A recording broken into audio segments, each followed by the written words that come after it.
오늘 우리에게 주시는 하나님의 말씀은 예레미야 1장 4절에서 9절 말씀입니다. 예레미야 1장 4절에서 9절 말씀 구약성경 1049면에 있습니다. 제가 봉독하겠습니다. 여호와의 말씀이 내게 임하니라. 이르시되 내가 너를 모태에 짓기 전에 너를 알았고 내가 배에서 나오기 전에 너를 성별하였고 너를 여러 나라의 선지자로 세웠노라 하시기로 내가 이르되 슬프도소이다 주 여호와여 보소서 나는 아이라 말할 줄을 알지 못하나이다 하니 여호와께서 내게 이르시되 너는 아이라 말하지 말고 내가 너를 누구에게 보내든지 너는 가며 내가 내게 무엇을 명령하든지 너는 말할지니라. 너는 그들 때문에 두려워하지 말라. 내가 너와 함께하여 너를 구원하리라. 나 여호와의 말이니라 하시고 여호와께서 그의 손을 내밀어 내 입에 대시며 여호와께서 내게 이르시되 보라 내가 내 말을 내 입에 두었노라. 아멘. 최근에 11월 달입니다. 재직 세미나를 2번 가졌습니다. 저희 교회는 재직 세미나에 참석하시는 분 의무입니다. 재직이 되기 위한 필수 과정이기도 해요. 1년에 한 번씩은 꼭 세미나에 참석해서 도전도 받고 또 격려도 받습니다. 이번 해도 도자공전에 많은 재직들이 가득 모였습니다. 그 장소가 비좁아서 계단 위에 올라오면 성산고당홀이라고 있습니다. 성산은 성산 장기려 박사를 의미하고 또 고당은 고당 조만식 선생을 기리기 위해서 성산홀, 고당홀 이렇게 부릅니다. 거기에도 사람들이 가득 모였어요. 영상으로 세미나에 참석을 했습니다. 근데 이번에 외부 강사를 모셨어요. 근데 그 목사님이 혼자 오시지 않고 그 교회 장로님하고 함께 오셨더라고요. 장로님께서 우리 교회 이제 좋은 이야기를 이것저것 듣고 직접 현장에 한번 이제 와보고 싶었는가 봐요. 그러면서 하신 말씀이 그 이제 도자궁전에 또 성산 고당홀에 사람들이 가득한 걸 보셨는지 재직들이 참 많네요. 그렇게 말씀을 하세요. 저희 교회 현재 재직의 숫자가 약 2천여 명 됩니다. 재직이라는 것은 장로, 권사, 안수집사 그리고 서리집사까지를 포함해서 전체를 총칭해서 재직이라고 부릅니다.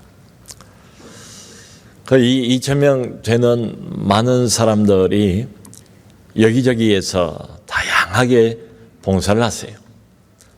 저희 교회 봉사부서가 전부 합치면 한 170여 개의 부서가 있어요. 참 다양한 부서가 있고 많은 재직들이 흩어져서 참 다양한 일들을 교회 일들을 잘 감당을 하고 계세요. 여러분 성경을 보면 집사란 직분이 나오잖아요. 그 집사가 영어로는 디콘입니다. 그런데 이 말은 헬라어 디아코노스에서 나왔어요. 디아코노스라는 말의 원래 뜻이 뭔가 하면 종입니다. 하인입니다. 일꾼입니다. 그러니까 이렇게 보면 재직은 어떤 사람인가? 적어도 교회 재직은 일하는 사람이 재직이에요. 재직이 됐으면 반드시 일을 해야 됩니다. 최근에 한 재직에 관한 이야기를 들었는데요.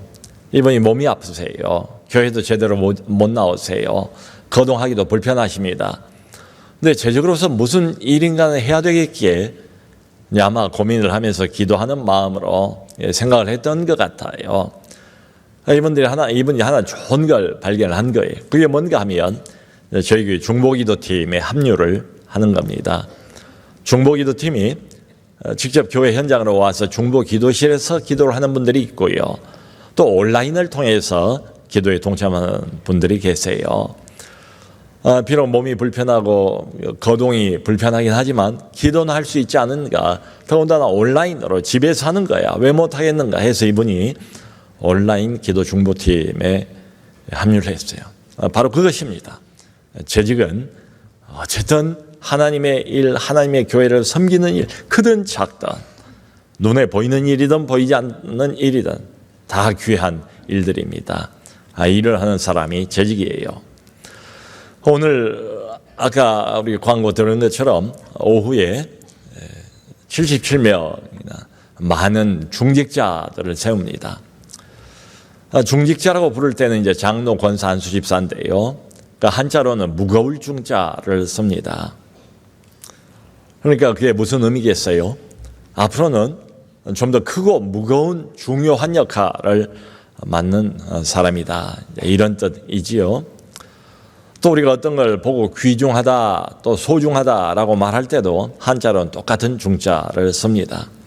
그러니까 이 재직, 그 중에서도 중직자는 매우 소중하기도 하고 매우 귀중하기도 한 이런 직분이지요. 지난 5월 말에 저희가 투표를 했습니다. 여기 앉아 계신 우리 모든 성도님들이 공동의회에서 다 투표를 하셨어요. 기억나시죠? 마치 아무것도 기억이 안 난다는 듯한 이런 표정으로 저를 바라보고 계십니다마는 분명히 여러분들께서 손수 이분들을 다 투표해서 세우셨어요. 5월 말부터 11월 말 바로 지난주까지입니다. 한 6개월 꼬박 훈련을 많이 받았어요. 이번 여름이 얼마나 더웠습니까? 그 더운 여름에도 우리 장로 후보 되신 분들은 노회 훈련까지를 죄다 다 이수를 했습니다. 다 받았어요. 그리고 이제 드디어 임직을 받는 날이 된 거예요. 여러분, 교회로부터 무슨 직분을 임명을 받는다. 그리고 내가 어떤 일을 교회로부터 부탁을 받는다.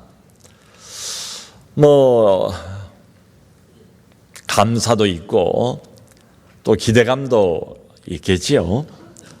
근데 그것보다 먼저 임직을 받는 사람들 공통적으로 마음에 드는 반응이 뭘까? 첫 번째 반응이 뭘까? 그건 두려움입니다. 제가 보니까 그래요. 많이들 두려워하세요. 여러분, 여기가 회사가 아니잖아요. 바깥 세상이 아니잖아요. 여기가 교회잖아요. 그리고 맡겨진 일은 세상 일이 아닙니다. 하나님의 일입니다. 소위 말하는 주의 일입니다. 거룩한 일입니다. 이 거룩한 일, 하나님 나라의 일, 그렇지만 안 되잖아요. 그러니까 자연스럽게 그런 의문이 들지 않겠어요? 내가 이 일을 잘해야 하는데, 잘 감당해야 되는데 과연 잘할 수 있을까? 오늘 본문 에레미야서 선지자 에레미야도 처음 하나님으로부터 부름을 받았을 때, 소명을 받았을 때 그 첫 번째 반응이 뭔가 하면 바로 두려움입니다. 에레미야의 그 가문을 보면 여기 맨 앞에 나와 있어요. 아버지가 제사장입니다. 우리 같으면 목회자 집안이에요. 제사장 가문 출신입니다. 신앙 배경 안에서 자라나게 된 거지요. 그런데 에레미야가 선지자로서 역할을 할 때가 언제인가 하면 요시야 왕 때입니다. 구약에 보면 이스라엘에 선한 왕이 별로 없어요. 그런데 그 중에서 몇 있습니다. 히스기야 왕, 그리고 또 한 사람이 요시야 왕이에요. 요시야 왕과 함께 대대적인 종교 개혁을 벌여서 열심히 개혁의 선봉장이 되었습니다. 그런데 그만 요시야 왕이 젊은 나이에, 비교적 젊은 나이입니다. 39살이니까 애굽과의 무기또 전투에서 사망하고 맙니다. 갑자기 개혁이 중단되어 버립니다. 그리고 다음에 연이어 등장하는 모든 왕들은 다 한결같이 언제 그랬냐 싶게 다시 우상숭배로 돌아가 버려요. 그러니까 하나님을 만나고 신앙을 회복하고 거국적으로 말이죠. 여호와 종교를 회복한 일에는 시간이 많이 걸려요. 애도 많이 써야 합니다. 그런데 이런 것들이 무너져 버리는 건 삽시간이고 기다렸다는 것처럼 다시 우상숭배로 돌아가 버리고 이제는 요시야 왕도 없고 홀홀단신입니다. 극심한 영적 어둠의 시대를 홀로 책임져야 하는 그런 위치에 놓이게 됐어요.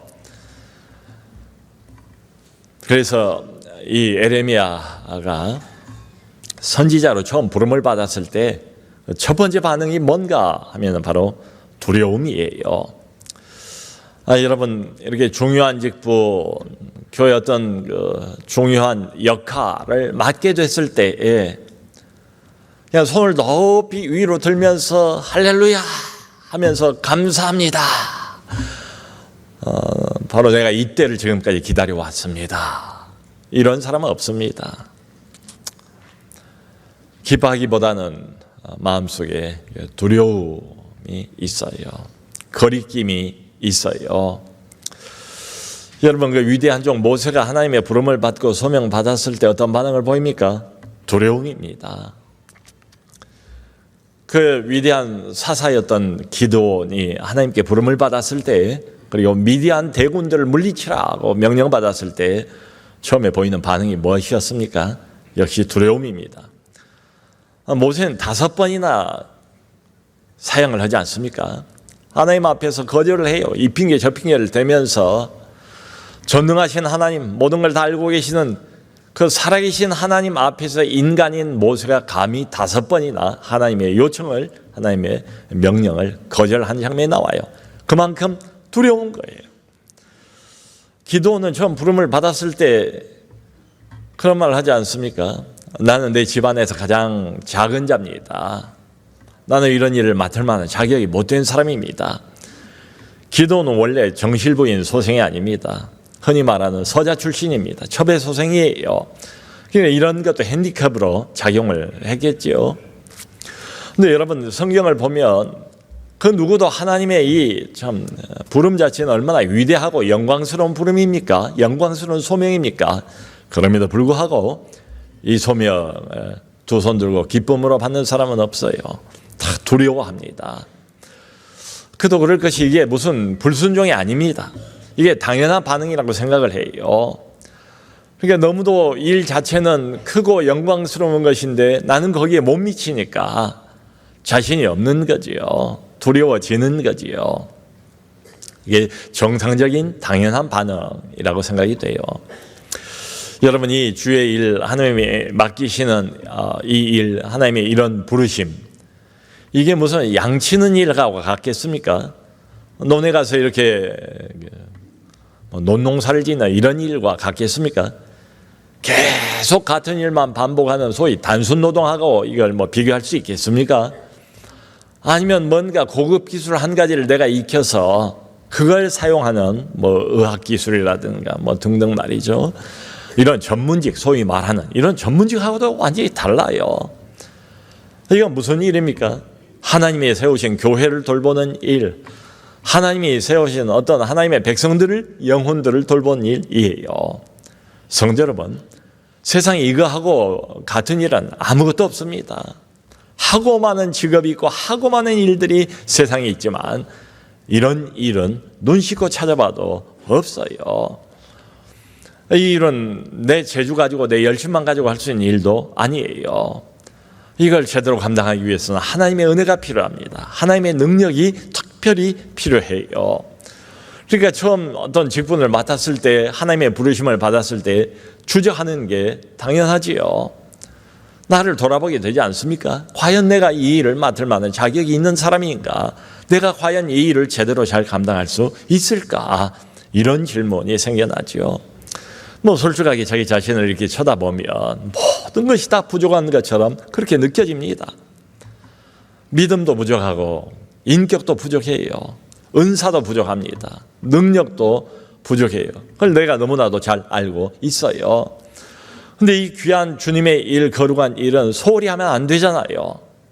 이 일을 그르치면 안 되지 않습니까? 행여 내가 일을 그르치진 않을까, 이런 두려움이 있지요. 하나님이 그걸 너무도 잘 아세요.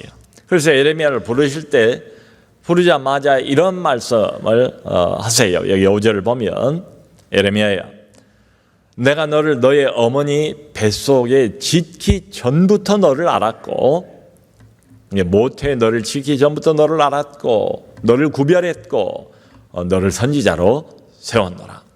그러니까 하나님께서 에레미야를 선지자로 세우기로 한 것은 이미 오래전부터 계획을 했답니다. 에레미야가 태어나기도 훨씬 전부터 우리 하나님께서 에레미야를 알고 있었대요. 에레미야를 만든 분이 바로 하나님 자신이라고 소개를 해요. 그리고 애당초부터 네가 태어나기도 전부터 나는 너를 구별했고 너를 성별했대요.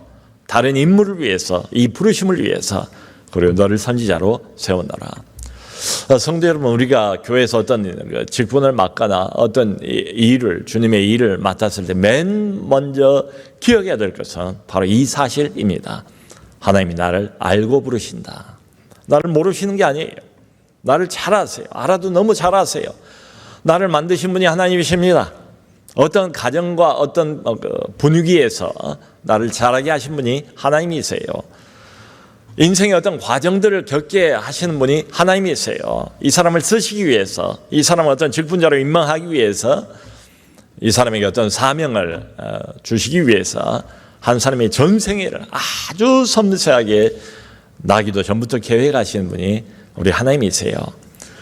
그러니까 교회로부터 임명을 받을 때 사실 이제 교회가 투표를 해서 중직자를 세우지요. 또 교회가 교인들이 세우고 당회가 세우고 교회가 세웁니다. 겉모양으로는 그래요. 그런데 성경을 보면 사실은 이게 하나님께서 세우시는 것이다. 하나님께서 어떤 사람을 이렇게 세울 때에 절대로 모르고 세우시는 게 아니다. 하나님이 나를 너무나 잘 모르시는구나. 내가 어떤 사람인지 모르시는구나. 아니요, 그렇지 않습니다. 하나님은 나의 믿음이 약한 것도 아시고 내 인격이 부족한 것도 아시고 내 사랑이 부족한 것도 아세요. 모르고 부르시는 게 아니라 아주 절두절미하게 다 아시고 어떤 사람을 부르세요. 그러니까 우리는 하나님 앞에 부름받을 때 여전히 이 핑계 저 핑계를 댑니다. 빠져나가려고 합니다. 모세나 여호수아나 기드온이 그랬던 것처럼 마음에 두려움이 있어요. 하나님, 나는 집안에서는 애들 엄마입니다. 회사 일도 해야 됩니다. 그러니까 애들 챙겨야 됩니다. 남편도 챙겨야 됩니다. 회사 나가니까 회사 일도 챙겨야 합니다. 또 주부니까 집에 오면 먹거리도 챙겨야 합니다. 집안 일도 챙겨야 합니다. 할 일이 너무너무 많습니다. 하나님, 나는 한 가정을 책임지고 있는 가장입니다. 지금처럼 경제적으로 어려운 이때에 우리 식솔들을 먹여 살리기 위해서는 내가 발로 아무리 뛰어도 모자랄 정도입니다. 하나님, 나는 한 회사를 책임지고 있는 회사의 임원입니다. 내가 어떻게 일을 하느냐에 따라서 이 회사에 사활이 걸려 있습니다. 몸이 10개라도 부족할 판입니다. 내 사정을 잘 아시지 않습니까? 하나님이 어떤 사람을 부르시고 자신의 일을 맡기실 때에 그 사람의 형편, 그 사람이 놓여 있는 입장, 환경 모르고 부르시는 게 전혀 아니에요. 하나님은 내가 알고 내가 보는 것보다 훨씬 더 많은 걸 보세요. 한꺼번에 보세요. 전후 좌우 사정을 다 보세요. 그것만 보시는 것도 아니고 내 속 사정까지를 다 보시고 부르세요. 지금 에레미야는 내적으로 굉장한 두려움에 휩싸여 있습니다. 그것까지를 하나님께서 내다보시면서 어떤 한 사람을 부르세요. 저는 교회 일이라는 게 음식으로 비유를 해보면 맛집하고 비슷하기보다는 오히려 집밥하고 훨씬 더 비슷하다는 생각을 합니다. 여러분, 맛집은 가끔가다 찾아가잖아요. 가서 먹어보면 정말 감칠맛이 있지 않습니까? 근데 이 맛집을 매일 가는 사람이 어디 있습니까?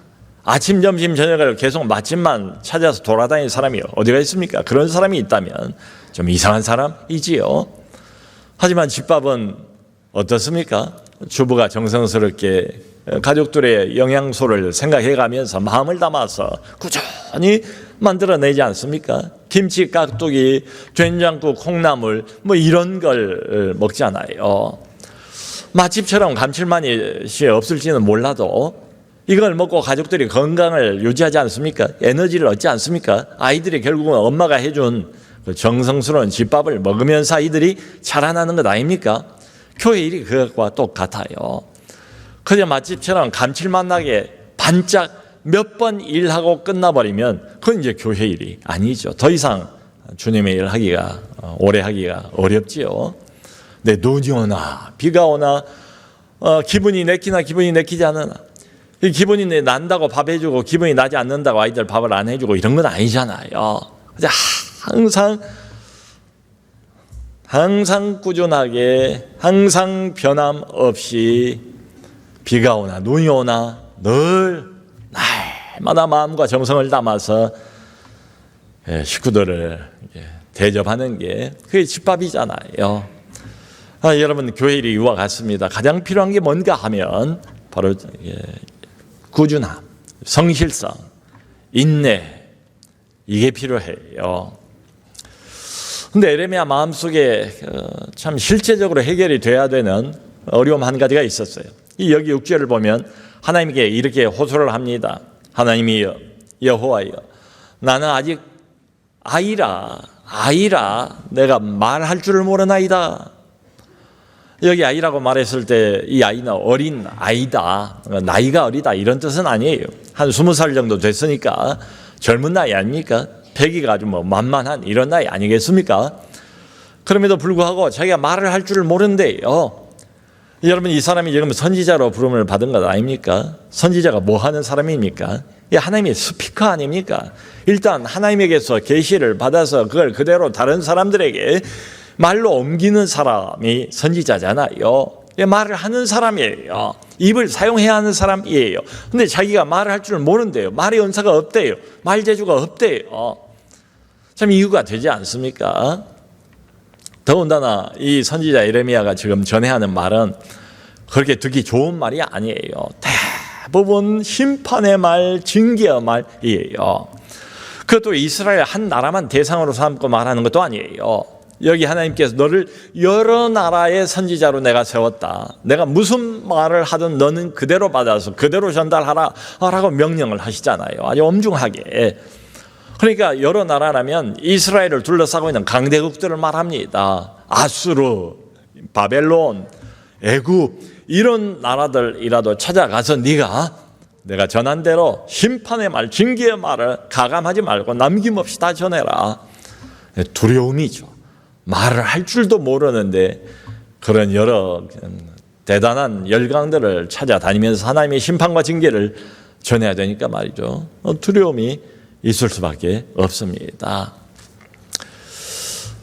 그래서 이 두려움을 도대체 어떻게 할 것인가? 어떻게 할 것인가? 하나님께서 예레미야가 지금 느끼고 있는 그 두려움을 너무나 잘 아세요. 여기 이제 9절을 보면 하나님께서 아주 희한한 일 한 가지를 하세요. 하나님이 여호와 아닙니까? 여호와 하나님이 자기 손을 내밀어서 예레미야 입에 댔대요. 여러분 상상해 보세요. 하나님께서 친히 자기의 손을 내밀어서, 사람의 손을 내미는 거잖아요. 자기 손을 내밀어서 육신의 어떤 감각을 의미하는 겁니다. 예레미야 입에 댔대요. 하나님 자신의 손을. 그리고는 이렇게 말씀을 하시는 거예요. 보라, 내가 내 말을 내 입에 두었노라. 여러분, 하나님이 손이 어디 있습니까? 하나님이 손발이 있는 분입니까? 얼굴을 가지고 있는 분입니까? 하나님의 어떤 육체적인 형상을 갖고 있는 분입니까?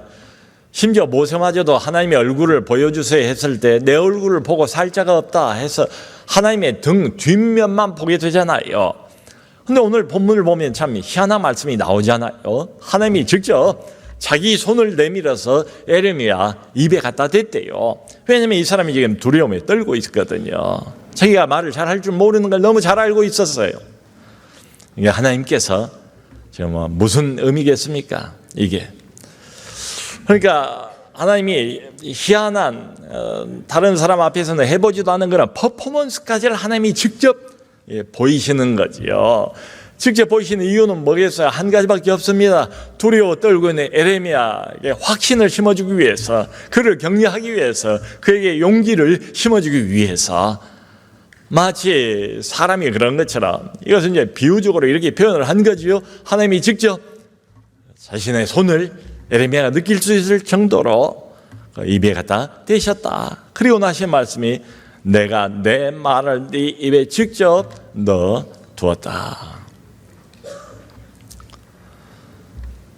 제가 신학교를 가려고 할 때 가기도 전에 갑자기 어떤 생각 하나가 들어와서 계속 그게 부담이 되고 두려움에 근원이 됐어요. 그게 뭔가 하면 이제 신학교를 들어가면 전도사라고 부를 텐데, 교회 가면 다른 건 몰라도 성경에 대해서는 그래도 전문가라고 생각을 할 텐데, 우리 그 교인들이 성경에 대해서 이거 물어보고 저거 물어보면 내가 성경을 잘 알지도 못한데 대답을 못하게 되면 어떻게 하나, 이제 그 걱정이 들어왔어요.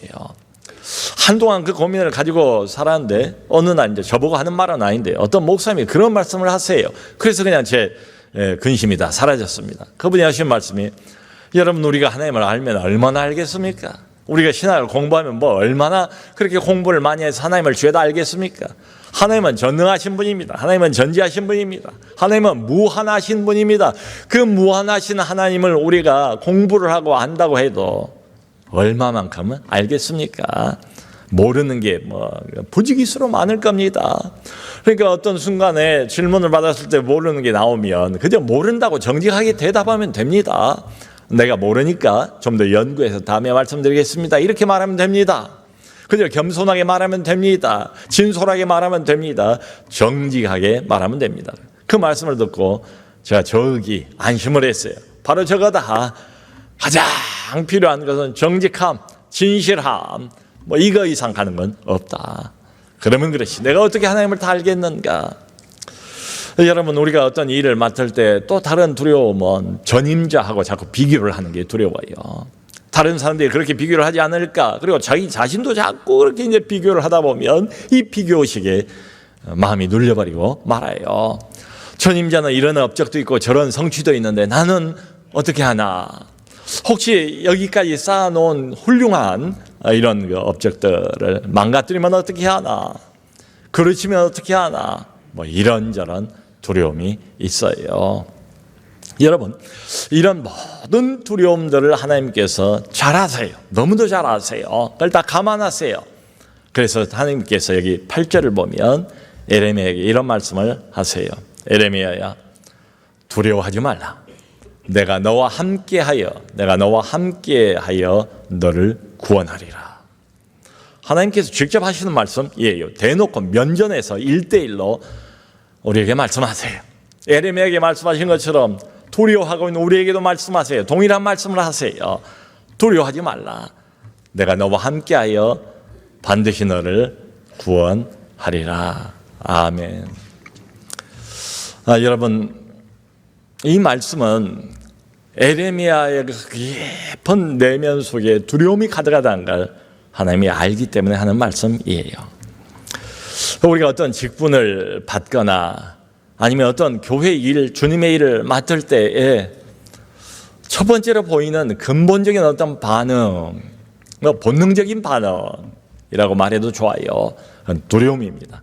하나님이 그걸 너무도 잘 알고 계시기 때문에 하나님이 사명을 주시면서 맨 먼저 말씀하시는 첫 마디가 뭔가 하면 두려워하지 말라예요. 하는 게 아니라 어떨 때는 일하다 보면 사면 초가에 놓인 경우도 있습니다. 교회 일이긴 하지만 도무지 일이 겹겹이 꼬여서 어디서부터 이 실타래를 풀어야 할지 알 수 없는 난감한 때도 가끔 있습니다. 그럴 때 왈칵 두려움이 들어올 수가 있죠. 이러다가 우리 목장이 어려워지면 어떻게 하나? 이러다가 우리 부서가 어려워지면 어떻게 하나? 이러다가 사람들이 떠나면, 사람들이 안 나오면 어떻게 하나? 이러다가 재정이 모아지지 않으면, 채워지지 않으면 어떻게 하나? 등등. 최근에 어떤 분이 그러세요. 교회로부터 참 중요한 일을 맡았는데 그 이제 장로님이 밤에 잠이 안 온대요. 밤에 잠이 안 오고 새벽이 되면 파딱 깨면 또 잠을 못 자고, 이걸 도대체 어떻게 하나? 이것도 부족하고 저것도 지금 뭐 이제 상황을 보니까 제대로 갖추어져 있지를 못하고 뭐 등등. 여러분, 그러면서 또 우리를 돕는 사람들도 많이 있지만 이 일을 또 만드는 사람들도 있잖아요. 또 칭찬과 격려의 말을 주는 사람도 있지만 괜히 시비를 거는 사람도 있고 괜히 트집을 잡는 사람도 있고, 그리고 있지도 않는 헛된 말을 또 퍼뜨리는 사람도 있기 마련이에요. 초대교회 때부터 그랬어요. 또 거기에다가 마귀가 호시탐탐 기회를 노리고 있지 않겠습니까? 그 책임 맡은 사람, 중요한 역할을 맡고 있는 그 사람, 그 책임자 한둘만 무너뜨려버리면 나머지는 쉬운 죽 먹기예요. 그러니까 어쨌든 그 사람을 유혹을 합니다. 그 사람을 공격을 합니다. 이 모든 두려워할 만한 많은 문제거리들을 달고 우리가 주의 일을 합니다. 어떻게 해야 될까요? 주님께서 말씀하셨습니다. 내가 너와 함께하여 너를 구원하리라. 사랑하는 성도 여러분, 우리가 어떤 직분을 맡았을 때, 어떤 주님의 일을 교회로부터 받았을 때에 항상 잊지 말고 끝까지 붙들고 늘 기억해야 될 말씀, 메시지는 바로 이겁니다. 하나님이 우리와 함께하고 계시다. 아멘. 아멘. 하나님이 나와 지금도 이 순간도 함께하고 계시다. 그러니까 내가 홀로가 아니다. 이 일을 나 혼자 그냥 외롭게 호롤단신 그런 게 아니다. 살아계신 하나님께서 일을 맡기셨고 그 하나님이 나와 함께하고 계시다. 여러분, 그 모세가 두려워할 때 하나님께서 똑같은 처방전을 내리십니다. 내가 너와 함께하리라. 여호수아가 모세 뒤에 바톤을 이어서 얼마나 두려워했습니까? 똑같은 말씀을 내리세요. 내가 모세와 함께했던 것처럼 너와도 함께하리라. 기드온이 자기의 처지 때문에 자기는 도무지 이런 일을 감당할 수 없을 거라고 생각했을 때, 그때도 하나님이 똑같은 비결을, 해법을 말씀해 주세요. 기드온아, 두려워하지 마라. 내가 너와 함께 있다. 내가 너와 함께, 나는 사람이 아니야. 나는 전능자야. 나는 모든 것이 가능한 하나님이야. 내가 너에게 일을 맡겼어. 내가 너와 함께 하리라. 그 우리 장로 후보 되신 분들하고 몇 주에 걸쳐서 책 한 권을 가지고 함께 공부를 하고 나눴어요. 좋은 책입니다. 그런데 그 책의 첫 번째 1장의 제목이 뭔가 하면 지도자로서 합당한 자는 누구인가? 이게 제목이에요. 참 너무도 거창한 질문이죠. 영적인 지도자, 교회 지도자로서 합당한 자는 과연 누구인가? 성도 여러분, 그 질문에 대해서 인간적으로는 대답이 없어요. 아무도 없습니다. 내 재주, 내 열심만 가지고 주의 일, 교회 일, 거룩한 일 절대로 감당하지 못합니다. 그건 불가능해요. 교회 일은 어떤 일이든 눈에 보이는 일, 눈에 안 보이는 일, 큰 일, 작은 일 할 것 없이 모든 주의 일은 다 하나님의 은혜로 하는 일입니다. 그래서 그런 말이 있어요. 하나님의 일은 하나님 자신이 하신다. 그저 우리는 도구에 불과합니다. 여러분, 이런 면에서 보면 우리가 주의 일, 하나님의 일, 그리고 이 중요한 직분을 잘 감당하기 위한 자원은 딱 하나밖에 없습니다. 그건 다른 것 아닙니다. 바로 하나님이 나와 함께 하신다는 이것입니다. 내가 나와 반드시 함께하여 너를 도우리라, 너를 구원하리라. 하나님의 함께하심, 나와 함께하시는 그 하나님과 친해지시기를 바랍니다. 나와 함께 하시면서 이 일을 함께, 아니 나보다 앞장서 끌어가시는 그 하나님 앞에 엎드리시기를 바랍니다. 구하시기를 바랍니다. 기도하시기를 바랍니다. 많이 엎드리시고 많이 하나님의 얼굴을 구하시고 하나님의 도우심을 구하세요. 그분이 함께 하십니다. 그분이 도우실 겁니다. 그분이 약속하지 않겠습니까? 본인이 본인의 영광을 위해서 맡겨놓으신 이 귀중하고 소중한 하나님 나라의 일, 그 한복판에 하나님이 계신다. 하나님이 나와 함께 계신다. 나와 함께 계시는 그 하나님을 의지하시고 하나님의 은혜로 주어진 모든 일을 넉넉하게 감당하는 우리 모두가 될 수 있기를 주님의 이름으로 축원합니다.